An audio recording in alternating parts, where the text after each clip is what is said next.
Et après, j'ai eu l'occasion de partir aux Philippines donner des cours de photo dans une association qui s'occupe de petites filles qui ont des histoires assez lourdes, qui ont Hmm, été abandonnées, parfois même violées très hmm. jeunes.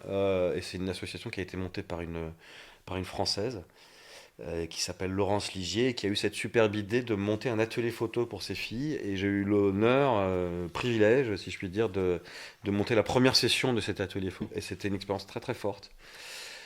Pendant que je faisais cet atelier avec ces filles, moi je les photographiais aussi beaucoup, parce que du Ouais. coup je vivais dans une même maison avec elles.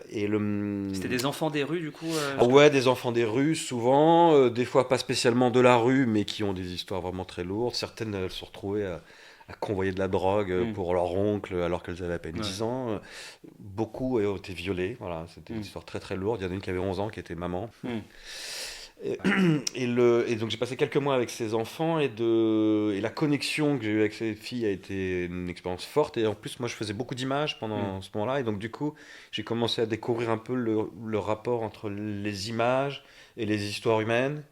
Alors qu'avant, j'étais plus dans un truc un peu classique de photos de voyage. Oh, Ouais, tiens, ok. je vais faire des belles photos qui iront Hmm. dans les magazines de voyage, etc.